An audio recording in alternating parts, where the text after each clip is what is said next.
everyone. Welcome to the 2020 International eConference on Interreligious Dialogue. My name is Dr. Darren Slade, and I am the president of the Global Center for Religious Research, which is hosting this year's academic conference. Now, one of the great things about GCRR is that you can attend these academic conferences right from the comfort and safety of your own home without having to worry about hotel fees and travel costs. In fact, you're being joined by students, scholars, and specialists from all over the world right now. And because each of these presentations are video recorded, the information presented here will be available all across the globe for millions of people to see. Now, for those attending live, as you listen to each of the presentations, feel free to use the Q&A button at the bottom of your screen to ask questions, and our speaker will do their best to answer them at the end of the presentation. And so with that said, I'd like to introduce you to my very good friend and our next presenter, Dr. Christopher Buck, and allow me to share my screen real quick so I can give a proper introduction.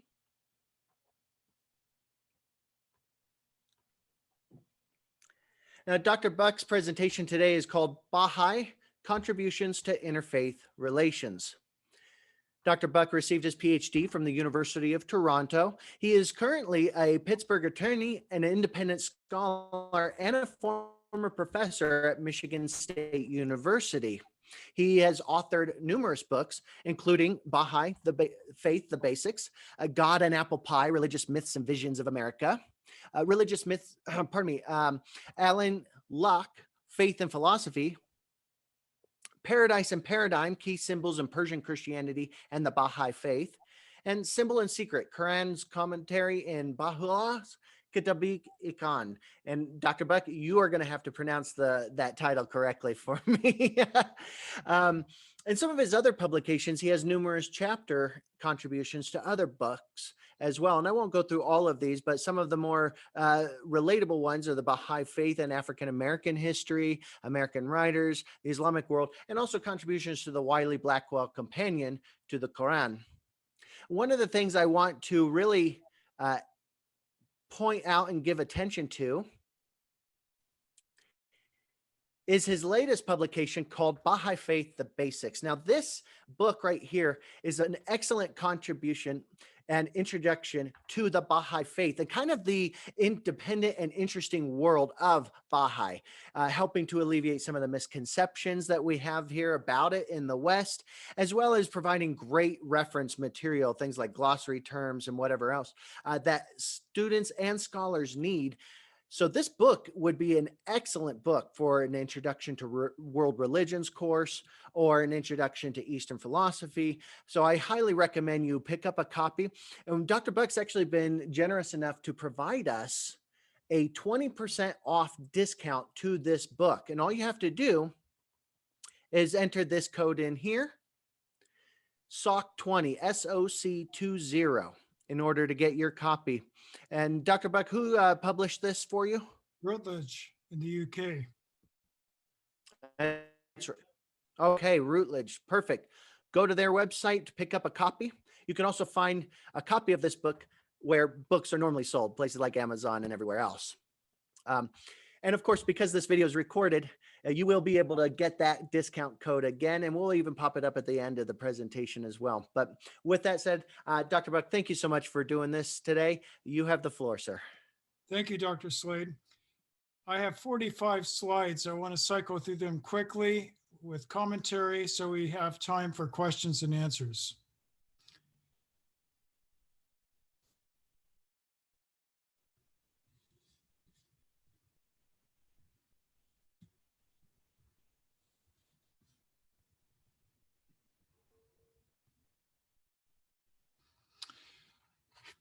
All right, can you see this presentation, everyone? We can see it.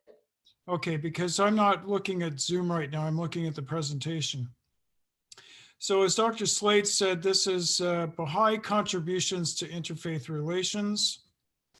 And I want to thank Dr. Slade and also the Global Center for Religious Research for sponsoring and hosting this event. Dr. Slade invited me personally to present this presentation. Yesterday, I had some helpful advice from Joanne Borovica, and without further ado, let me go into the presentation. So let me talk, this is based on a publication, a 2019 publication in the Journal of Ecumenical Studies. There's the cover, spring 2019. The citations on there, it's available in Project Muse. It's also available on my academia.edu website. I will upload this PowerPoint presentation after the presentation tonight, so that you can click on the link if you want to access the article itself. The Journal of Ecumenical Studies was actually the first peer-reviewed journal in the field of interreligious dialogue. In preparing this presentation, I had taken Leonard Swidler's, what used to be called Dialogue Decalogue, now called 10 Dialogue Principles, but I thought it made the PowerPoint too long. So I just want you to know that there are 10 commandments, as it were, really 10 principles guiding interfaith dialogue. And much of this presentation is about interreligious dialogue. The Journal of Ecumenical Studies is published by the Dialogue Institute, in fact. So let's look at some principles in terms of Baha'i contributions to interfaith relations. Here is the abstract of the paper. I'm going to read this slide so that you get the paper in a nutshell, and then I'll highlight the succeeding slides. Interfaith here means interreligious. Relations refers to interfaith encounters, and ecumenical meaning here transreligious interactions, including both dialogue and cooperation. The Baha'i faith, open quote, claims not to destroy or belittle previous revelations, but to connect, unify, and fulfill them. One Baha'i scholar, Sina Fazel, proposed, quote, 3 bridges that can link the Baha'i community to other religions in dialogue, i.e. ethical, intellectual, and mystical, spiritual. The Universal House of Justice, which is the governing body of the Baha'i world, elected once every 5 years, in April 2002 sent a letter to the world's religious leaders. And the main purpose of this letter was to promote consensus that, quote, God is one and that religion is likewise one. I'll have to explain that because there's another Baha'i principle, which is unity in diversity, or as Baha'i philosopher Alain Locke, the first African-American Rhodes Scholar in 1907 put it, unity through diversity. Shoghi Effendi was one of the leaders of the Baha'i faith after the founder and his successor passed. He was the guardian of the Baha'i faith from 1921 to 1957. He declared that the Baha'i faith, quote, proclaims all established religions to be divine in origin, identical in their aims, complementary in their functions, continuous in their purpose, indispensable in their value to mankind. And on this basis, we can promote reciprocal recognition and respect. This is a shrine, one of the Baha'i shrines in the Holy Land on Mount Carmel in Haifa, Israel. It's known as the Shrine of the Bab. A few years ago, there was an online poll for Israel's most beautiful building, the Shrine of the Bab. This building that you see here was voted #1.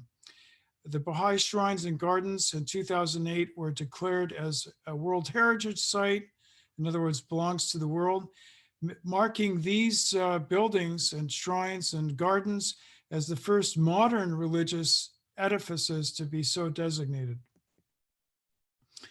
Baha'u'llah is the prophet founder of the Baha'i faith. His purpose was to unify the world. He said this in his open letter to Napoleon III.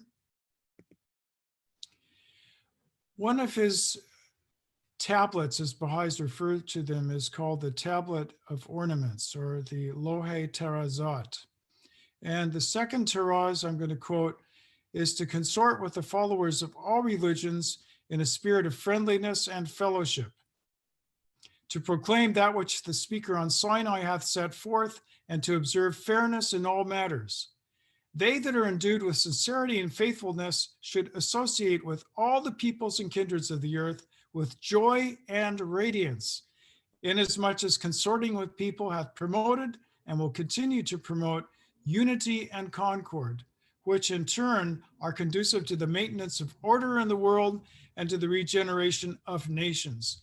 Blessed are such as hold fast to the cord of kindliness and tender mercy and are free from animosity and hatred.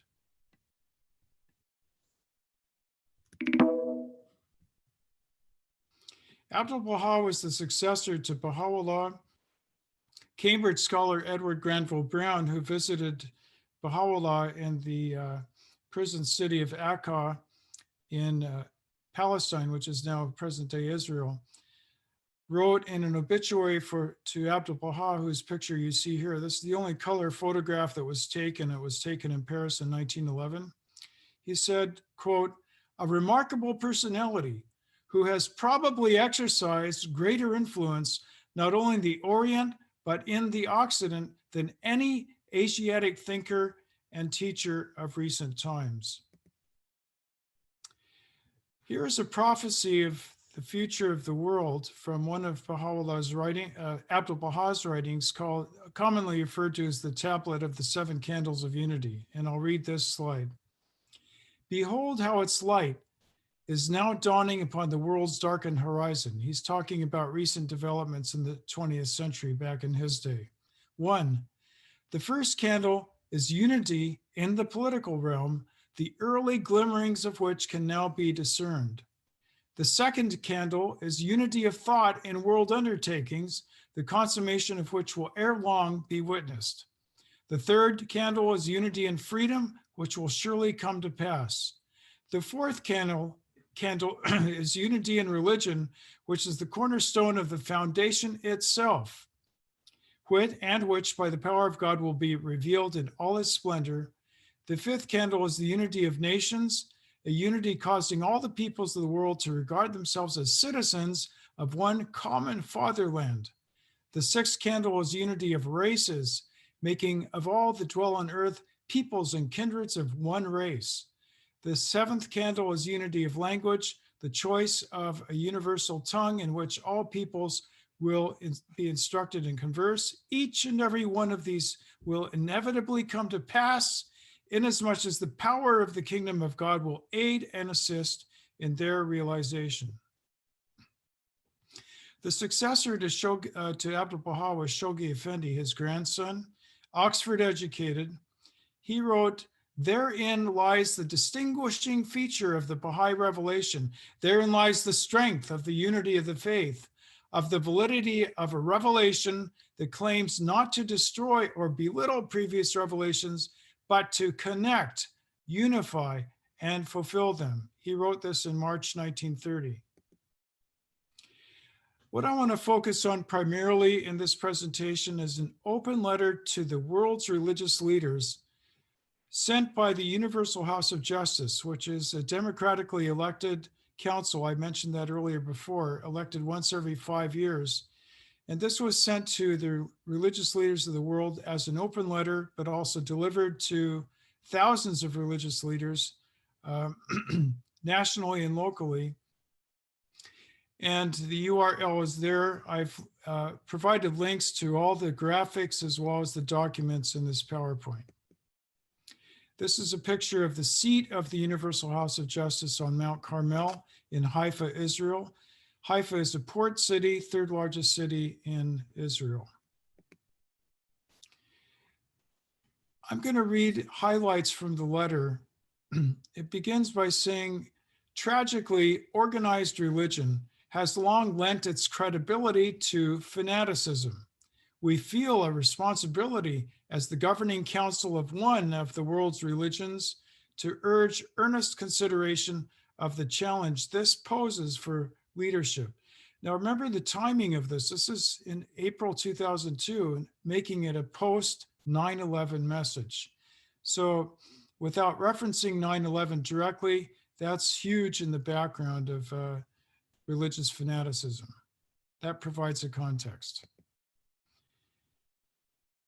Now, the Universal House of Justice notes developments in other areas, including gender equality, which seem to be progressing far in advance of overcoming religious prejudice. The House writes The issue of religious prejudice comes sharply into focus when one considers what has been achieved elsewhere.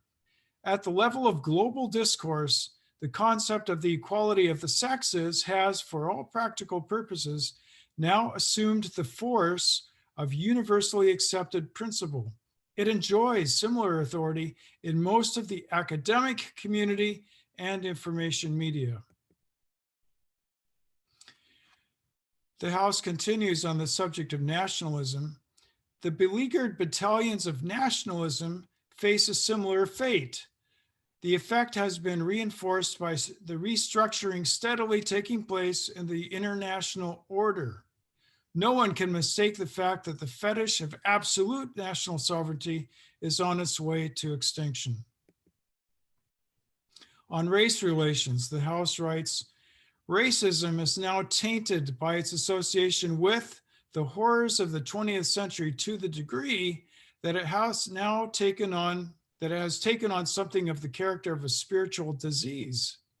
While surviving as a social attitude in many parts of the world, racial prejudice has become so universally condemned in principle that no body of people can any longer safely allow themselves to be identified with it. The House continues, it is not that a dark past has been erased and a new world of light has suddenly been born. Vast numbers of people continue to endure the effects of ingrained prejudices of ethnicity, gender, nation, caste, and class. There is no doubt that, however protracted and painful the struggle, the outcome will be to revolutionize relationships among all peoples at the grassroots level. The House continues on the influence of interfaith alliances. As the 20th century opened, the prejudice that seemed more likely than any other to succumb to the forces of change was that of religion. The most promising new religious development seemed to be the interfaith movement. In 1893, the World's Columbian Exposition surprised even its ambitious organizers by giving birth to the famed Parliament of Religions, a vision of spiritual and moral consensus that captured the popular imagination on all continents. Thus encouraged, interfaith movements of every kind took root and flourished. Institutions of higher learning launched degree programs. I got my PhD at the University of Toronto in 1996. That's just an aside. So I was the product of this development. The House continues, by the time the century ended, interfaith worship services, unthinkable only a few decades earlier, were becoming commonplace. Alas, it is clear that these initiatives lack both intellectual coherence and spiritual commitment. Yet the greater part of organized religion stands paralyzed at the threshold of the future, gripped in those very dogmas and claims of privileged access to truth that have been responsible for creating some of the most bitter conflicts dividing the earth's inhabitants. The consequences in terms of human well-being have been ruinous. Religion, as we are all aware, reaches to the roots of motivation. Unquestionably, the seminal force in the civilizing of human nature has been the influence of the succession of these manifestations of the divine that extends back to the dawn of recorded history. Comment. The term manifestations of God is a Baha'i term. Basically, the term zuhur Elahi means, or mazhar Elahi means theophany, or appearance, literally appearance of God. In other words, prophets and messengers. The House continues. The implications for today are summed up by Baha'u'llah in words written over a century ago. Quote, there can be no doubt whatever that the peoples of the world, of whatever race and religion, derive their inspiration from one heavenly source and are the subjects of one God. Cleave unto that which draweth you together and uniteth you. The House continues, what the above words do unequivocally urge is renunciation of all those claims to exclusivity or finality that in winding their roots around the life of the Spirit have been the greatest single factor in suffocating impulses to unity and in promoting hatred and violence. So this is the problematic that the House lays out. The House continues, it is to this historic challenge that we believe leaders of religion must respond if religious leadership is to have meaning in the global society emerging from the transformative experiences of the 20th century. It is evident that growing numbers of peoples are coming to realize that the truth underlying all religions is, in its essence, one. If religious leadership is to rise to the challenge that this latter perception represents, such response must begin by acknowledging that religion and science are the two indispensable knowledge systems through which the potentialities of consciousness develop. The test that has, not surprisingly, preoccupied religious leaders is that of exercising power in matters of belief. No one who has dedicated long years to earnest meditation and study of the scriptures of one or another of the great religions requires any further reminder of the oft-repeated axiom regarding the potentiality of power to corrupt, and to do so increasingly as such power grows. Now, here's a comment on religion's contribution to civilization. The House writes, because it is concerned with the ennobling of character and the harmonizing of relationships, religion has served throughout history as the ultimate authority in giving meaning to life. The great advantage of the present age is the perspective that makes it possible for the entire human race to see this civilizing process as a single phenomenon, or what scholars today might call an epiphenomenon. By the way, my PhD was in the comparative phenomenology of religions. The House continues to say that the Baha'i faith has been a promoter of interfaith activity. Quote, inspired by this perspective, the Baha'i community has been a vigorous promoter of interfaith activities from the time of their inception. The House continues, interfaith discourse, if it is to contribute meaningfully to healing the ills that afflict a desperate humanity, must now address honestly and without further evasion the implications of the overarching truth that called the movement into being, that God is one, and that beyond all diversity of cultural expression and human interpretation, religion is likewise one. I want to make a comment on the word God here. We could also substitute reality or truth for non-theistic or non-faith traditions. The House points to the danger of religious fanaticism, quote, danger grows that the rising fires of religious prejudice will ignite a worldwide conflagration. Such a danger civil government unaided cannot overcome. The crisis calls on religious leadership for a break with the past as decisive as those that open the way for society to address equally corrosive prejudices of race, gender, and nation. Now, those are highlights from the letter. I'm going to look at other Baha'i contributions to interfaith relations. And this section is called a possible consensus statement, ? Shoghi Effendi, who I introduced earlier, wrote, the revelation of which Baha'u'llah is the source and center abrogates none of the religions that have preceded it, nor does it attempt in the slightest degree to distort their features or to belittle their value. It disclaims any intention of dwarfing any of the prophets of the past or of whittling down the eternal verity of their teachings. It can in no wise conflict with the spirit that animates their claims, nor does it seek to undermine the basis of any man's allegiance to their cause. It's declared its primary purpose is to enable every adherent of these faiths to obtain a fuller understanding of the religion with which he stands identified and to acquire a clearer apprehension of its purpose. It is neither eclectic in the presentations of its truths nor arrogant in the affirmations of its claims. Here it refers to the Baha'i faith. Its teachings revolve around the fundamental principle that religious truth is not absolute but relative, that divine revelation is progressive, not final. And here's the quote that I want to focus on.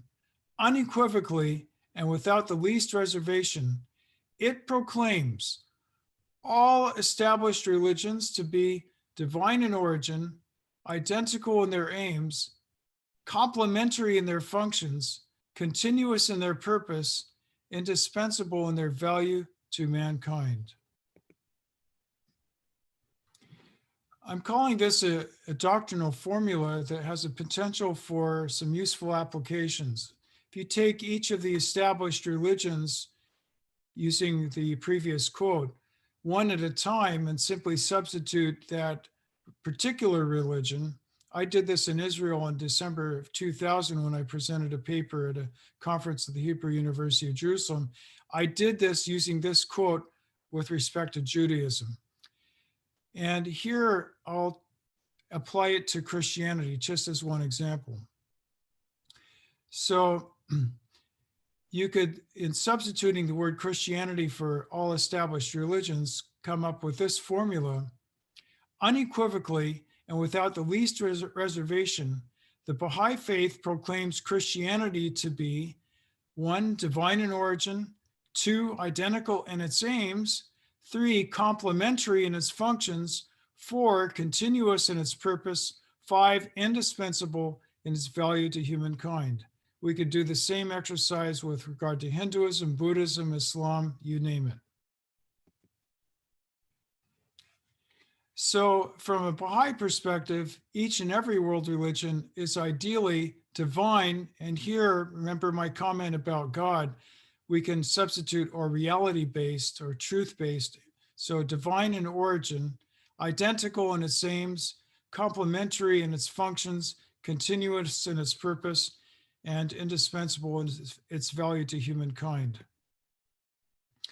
Here's a poster of World Religion Day, which has the maxim, religion must be the cause of unity. There you see various symbols of the world's religions. World Religion Day was instituted by the Baha'i faith. I recently learned about World Religion Week. World Religion Day, by the way, is the third Sunday of every January. World Religion Week, which was established by the United Nations fairly recently, is the first week of February. Baha'i contributions to interfaith relations. What can we take from these statements that I have previously read? First of all, it endows pluralism with a purpose. And there is a picture. This is the last known photograph of Shoghi Effendi, the guardian of the Baha'i faith.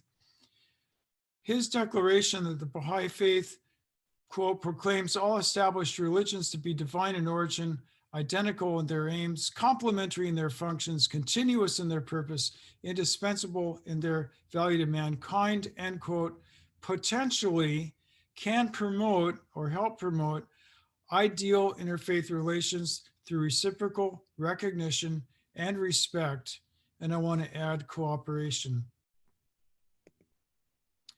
As far as the Universal House of Justice's letter to the world religious leaders, remember that this letter, in summary, proposes that the religions of the world, through effective and enlightened religious leadership, can and should cooperatively promote transreligious affinity and common cause through acting unitedly on shared human and spiritual values in service to humanity. That's another picture of the seat of the Universal House of Justice. There are currently 9 members on the Universal House of Justice. That number may expand in the future. So remember the quote that I opened with in the abstract. I want to reemphasize this again with respect to the Baha'i faith and its purpose.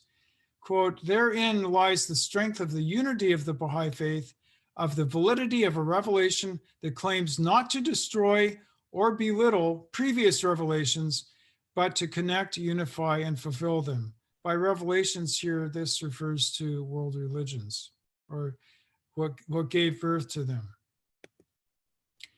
And then some readings with links. So there's a link to the article that this presentation is based on, a link to the House's letter to the world's religious leaders. Also in the article is a reference to an article by Dr. Sina Fazil, who's, I believe, a professor of psychiatry at the University of Oxford. His important contribution, Interreligious Dialogue in the Baha'i Faith, some preliminary observations. And then there's the author poster that I received on Friday from Routledge, promoting my book, The New Baha'i Faith, The Basics. I received this author's copy yesterday. Hope everyone can see it.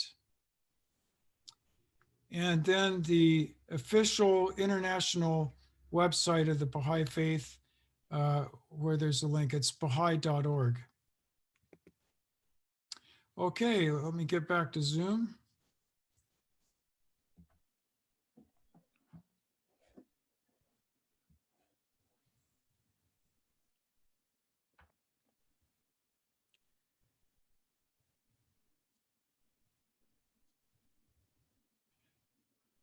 Dr. Slade. You should see a red button at the top if you move your cursor up at the top. Oh, sure. Okay, thank you. There we go. All right, it was slated to be 40 minutes. I see it's been about 33, 34 minutes, or maybe 30 since we started a couple minutes late. So we have plenty of time for questions. This was fantastic. Thank you for a great introduction to this, Dr. Buck. I'm curious, are you yourself a practitioner of the Baha'i faith? Yes, Or sir. You are. I became a Baha'i on December 15th. My spiritual birthday is a few days away. 1972, after I graduated from Pacific Lutheran University in Tacoma, Washington. Oh my goodness. Okay, so you've been a practicing Baha'i. And what is the proper term for a practitioner of this faith? Baha'i means an adherent to the Baha'i faith. So I wouldn't say Baha'i or anything like that. I would just say you're a practicing Baha'i. Yes, that's correct. Okay. By the way, you're the very first person that I've ever met, a very first Baha'i that I've ever met. Really? Yeah, and I didn't know if this was just an academic passion and interest of yours, or if you were a practitioner of it. So this is great to know. So my most immediate question is, in fact, probably all my questions are going to be stemming around this notion of that all faiths and all religions have something of value, or have something that they're unified. I don't know if you have it memorized, but what was the statement that said all religions are unified in purpose and in deed and things like that? Would you mind saying it again? In their aims, complementary in their functions, continuous in their purpose, and indispensable in their value to mankind. So as a non-Baha'i, I immediately say to myself, well, but that can't be true. And what I mean by that is, when I think about the religion of something like Scientology, or a different cult of personality, where the beliefs and doctrines are in fact very detrimental and harmful. And in fact, we do know that some religions don't even have a concept of God. Right. Some Aboriginal religions, Amazonian religions don't even have a word for God, but they do practice a religion. How does the Baha'i faith reconcile this? Because I think you would agree, and let me know if I'm wrong, I think you would agree that there are in fact harmful religions out there that don't have the same uniformity in purpose and goal and all that. Well, Dr. Slade, I would say that rather than talking about in terms of harmful religions, harmful doctrines. Would you agree with that? Why would we make such a distinction? the religion, for some of these cases, the doctrine is the religion. The religion it wouldn't exist if it weren't for the doctrines. Well, let me give you an example. When I taught a course on Introduction to Islam at Central Michigan University, I was teaching full-time at Michigan State University. I invited the local imam or religious leader from a mosque to speak to my students. And the first thing he said was that Islam is a religion of peace. That didn't go over with my class. Because this was right after 9/11. Okay, so in one of my papers, I think it was in my master's thesis, which became my first book, published under the title Symbol and Secret. Remember you reading that, trying to pronounce the words? Yes, Commentary in Baha'u'llah's Kitab-i-Iqan. I have a chapter in which I propose a typology of 7 different Islamic responses to modernity. So one of those responses to modernity is radical Islamism. So we cannot use the example of radical Islamism, which is very harmful, to represent all of Islam. Are you with me? Okay, I'm with you. About harmful doctrines. So the harmful doctrines of radical Islamism are not essential, or arguably not essential, or should not be, to Islam, mainstream Islam. Most mainstream Muslims are peaceful, law-abiding citizens with strong family values, and they contribute to society, as Muslims do in America and elsewhere. So what I would suggest is to take a look at those doctrines as mentioned by the Universal House of Justice, that basically are claims to exclusivity, finality, and all the harmful policies that come from that, like offensive jihad and so on. And to take a look at what unites us, what religions have in common, and try to share and act on an ethic of reciprocity, respect, and common cause. Allow me to push back a little bit here, because Islam is a great go-to example, but it also, I believe, dodges the question a bit. Of course, we can distinguish between the Muslims in general versus a radicalized minority within Islam. But what if the religion, there are religions out there where the entire religion itself is the radicalized version? There isn't a distinction between some good members and some bad ones. We can pick out a number of cases where this is in fact this is in fact the reality, such as the Manson family. Then it was technically a religion. Heaven's Gate is also a religion. Scientology, a religion. All of these are radicalized, destructive, harmful religions that promote human rights violations, promote violence. The list really could go on. We have Jonestown, right? The cult of personality in Jonestown. Boko Haram in Africa. These aren't just a radicalized minority within a larger religion. No, they practice a radicalized religion. So how does Baha'i reconcile this? Well, first of all, the quotations that I read talk about world religions in general, the recognized world religions, whether it's within those religions or cults, as you say, and I think that's a good term, because I think we can make a distinction between a cult and a faith community. Interesting. In a broader sense. Is that, in fact, I just want clarification before you go on. Is that the distinction I'm not getting? Is that Baha'i only recognizes some religions in the world, the recognized world religions, but would not recognize Heaven's Gate, wouldn't recognize Westboro Baptist Church, wouldn't recognize People's Temple as a religion? Is that something? Is that the case? I think the key term that you used is right on, recognized. So Baha'is recognized religions. Interesting. Okay. Keep going. I think you were going somewhere before I interrupted. Well, religious prejudice and fanaticism, whether it's in a recognized religion or a cult, is an evil that could potentially give rise to worldwide war, as the Universal House of Justice pointed out. We must be on guard against that and do everything in our power to promote interfaith understanding and accord. There's a Baha'i philosopher who teaches at Claremont, Roland Faber, who just came out with a book called The Ocean of God. Mm-hmm. And I reviewed it for Reading Religion, which is published by the American Academy of Religion. It's on the web. And Dr. Faber says that the future of religion is transreligious. That's where we're going. What my former professor at the University of British Columbia called trans-confessional affinity.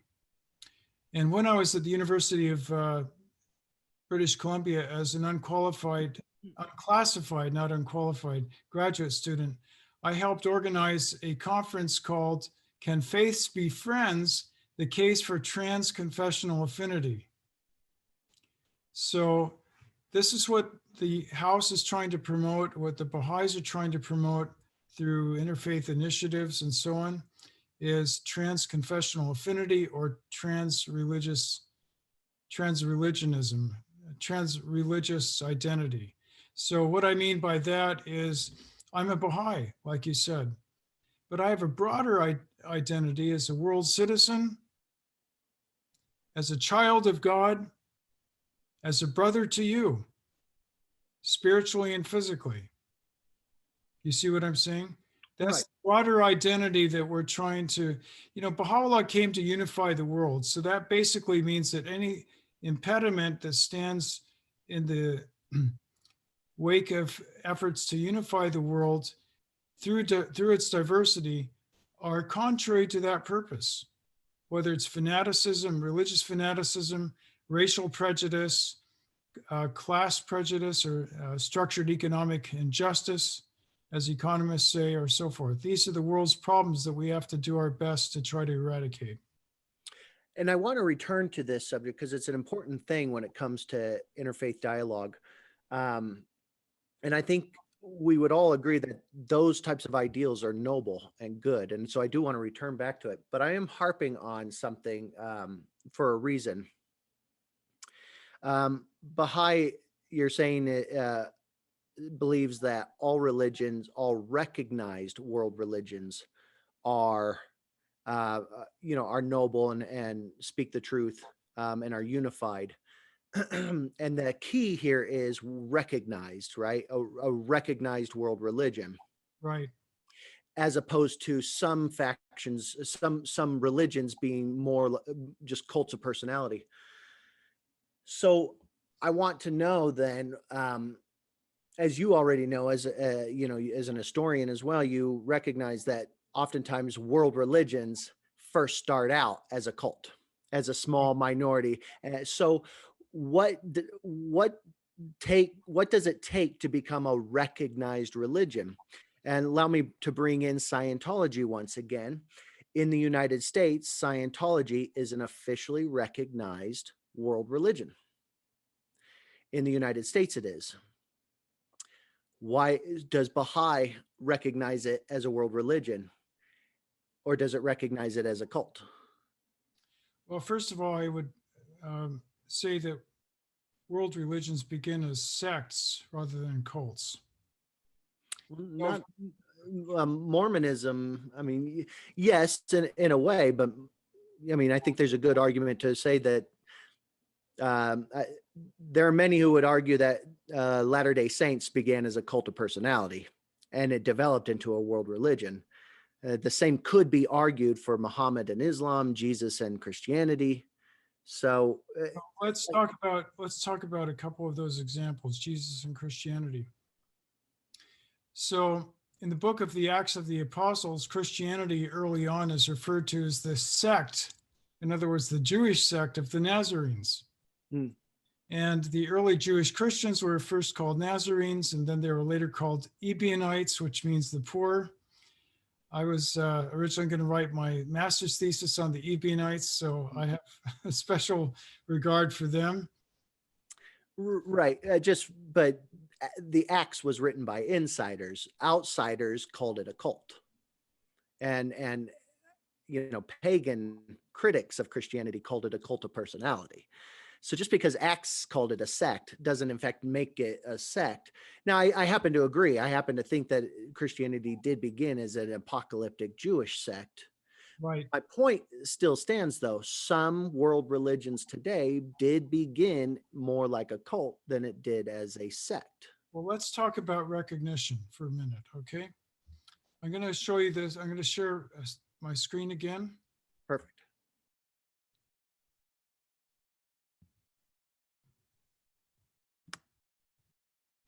Do you see this slide, Dr. Slade? I do. Here, let me play. Well, let me tell you where I got this graphic. I got it from the GCRR website. Right. So this is what GCRR recognizes. Are you with me? Well, I would acknowledge that we have that graphic, but go on. You have the graphic. By the way, Baha'i appears on the right. There's an extra I that needs to be corrected. But for example, let's take native spirituality. That's not arguably a world religion as such, but it's a pan-American tradition. In fact, I've written a series of 73 articles in a series called Indigenous Messengers of God, many of them by Kevin Locke, who's a world-renowned Lakota hoop dancer and flautist. Okay, or let's take Shinto. That's really ethnic. I mean, it's Japanese, but it somehow got recognized as a world religion. Same with Taoism. I was watching an interview a couple of nights ago with the actor that played Wolf Fat in Hawaii Five-0. He was a Taoist. So I'm using these 12, I don't know how many religions are here. Christianity, Hinduism, Taoism, Baha'i, Buddhism, Jainism, Shinto, Confucianism, native spirituality, Judaism, Sikhism, Islam as recognized religions. Are you with me? Okay, I'm with you. Okay. Now, as far as religions on the periphery, you seem to be really focused on Scientology. One of the reviewers of my book, God and Apple Pie, is a Scientology scholar. We get along famously. I have nothing but the highest regard. I think his name was Dr. Westerman. I'm not sure. Is he a practicing Scientologist as well? Oh, as okay. far as I know, he's what we call an engaged scholar. So I'm a Baha'i and an academically trained scholar. And in the study of religion, we refer to those individuals as engaged scholars. I'm an engaged scholar as a Baha'i academic, and I hope I remember his name right, Dr. Westerman, an engaged scholar who happens to be a Scientologist. So I don't want to paint with one brush all of Scientology and all of its practitioners as evil, out of consideration to the exceptions that may or may not prove the rule. Sure. Okay. And again, I'm not pointing out specific Scientologists, but the religion itself. And you'll notice in that graphic, Scientology is not listed, right? But it is a recognized world religion. I'm wanting to know, does Baha'i recognize it as a world religion? I haven't seen any formal outreach or statement to that effect. And as a practicing attorney, I'm aware of the court cases or some of the court cases regarding Scientology. And it's a legal argument, not necessarily a recognition in terms of other religions. So if the law recognizes it as a religious organization, that's one thing. As a recognized religion, that's a distinction with a difference, I would propose. Okay, that's interesting. And I will explain why I'm harping on this particular point when it comes to interreligious dialogue specifically, because we've been talking these last 3 days about how do we deal with radicalized religions or radicalized followers of world religions. My worry is that Baha'i is so bent on saying that world religions are all unified in good things, when in fact that may not actually be the case. There are recognized religions out there who at their core, at the core of the religion, does not hold to the same stuff, the same values and ideals that Baha'i does. In fact, recognized religions don't even have God sometimes in it, which seems at odd for Baha'i, which would say that all religions do emanate from the divine, when in some religions don't actually have that concept. Okay, that's why earlier in my presentation, Dr. Slade, I talked about truth-based or reality-based faith traditions under the rubric of God or divine, okay? Okay. So we want to include non-theistic as well as theistic religions. Dr. Sina Fazell, who I mentioned earlier, talked about 3 bridges that promote interfaith accord. One of those is mystical, another is ethical, and I want to focus on those. So, the golden rule appears in most, if not all, world religions in its positive or negative form. The idea is that we should focus on what unites us, what we have in common, what is good for the common good, and then cooperate. There are religions that will choose, by virtue of their sense of exclusivity or superiority, not to. And that's where that's where I was going with this discussion is, part of interfaith dialogue seems to be this inherent, dialogue, right? People coming to the table to engage one another. We do know that there are some religions or religionists who will come to the table and dialogue, but they do so in a very destructive or harmful way. That the reason they're at the table isn't to collaborate necessarily, right? So help me understand. Imagine with me, Baha'i leaders are in a room, a conference room, and radical Muslims and radical, we'll say Westboro Baptist Church, right? They come into the room as well, and they're about to have a dialogue. How does Baha'i approach the conversation with radicalized and oftentimes antagonistic and violent followers, religionists of other faith? Familiarity with their scriptures helps. Okay. Okay, so for example, let's take radical Islamism. Well, you have the famous verse from the Quran that says, "Let there be no compulsion in religion." They cannot deny that.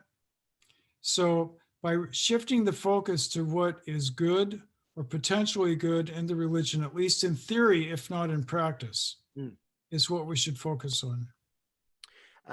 And is there anything to overcome? Because immediately a Muslim, a radicalized Muslim or an Islamist might say, yeah, but you're taking that verse out of context, or the law of abrogation says that verse doesn't actually apply today, something like that.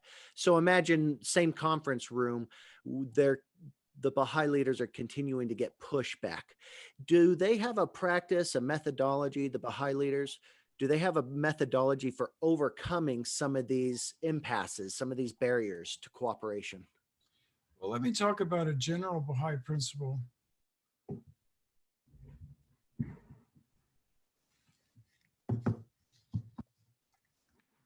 Which Dr. Mina Yazdani wrote in this book. I have a chapter called Abdul Baha's Howard University speech.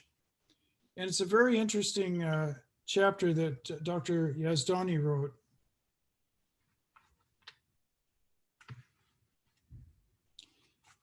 It's chapter 6, Orientals Meeting in the West. Foes become friends. The reason I bring this up is because there are Baha'i principles that talk about transforming enemies into friends. And there are a number of principles involved in doing that. So sometimes it takes years. Sometimes it never succeeds. But there's value in the process, and unity is hard to achieve in certain circumstances. Yet it's our most valuable resource overall, because without unity, we cannot progress. Could you identify one or two tactics that's used in order to make an enemy become a friend? Something like rapport building or something like that? Well, I think one of the examples is Abdu'l-Baha lived in Akka for most of his life as an Ottoman prisoner. He was not freed as a prisoner until after the Young Turk Revolution in 1908. Hmm. And then he traveled to the West, and he spoke in American Canada in 1912. And that was the centenary or the 100th anniversary of which this book commemorates. Okay. Okay. Now, when he was in Akka, he used to go to the mosque every Friday. Baha'is don't have Friday prayers. Baha'is are not Muslims, but he did that because it was a Muslim city predominantly. And on the way, there was a beggar. And Abdu'l-Baha used to bring him fruit and give him alms, give him money. And with the fruit, the beggar threw it down on the ground and spat on it. Because, Baha'is were heretics, according to him. Each Friday, Abdu'l-Baha did this for 17 years. And finally, the man broke down, threw himself at Abdu'l-Baha's feet and apologized.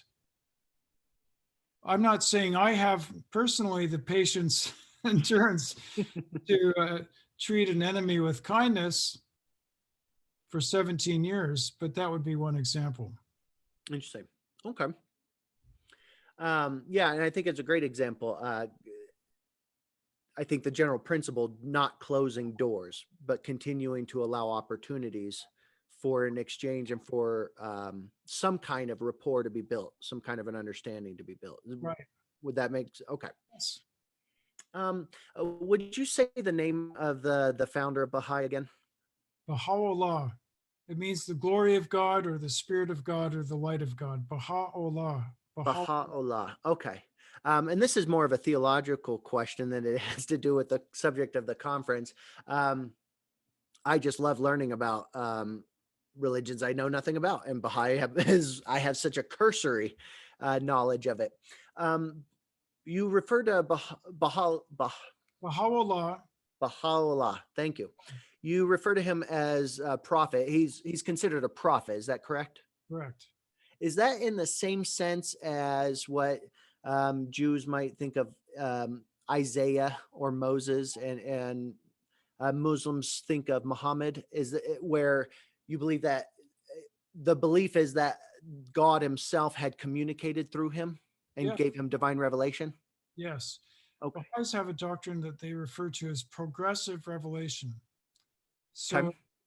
at critical junctures in human history, God sends a messenger to renew the eternal spiritual teachings of the previous religion and to introduce new and expanded teachings that include social laws and religious laws suited to the needs of that day and age. That's what progressive revelation is in a nutshell. Okay.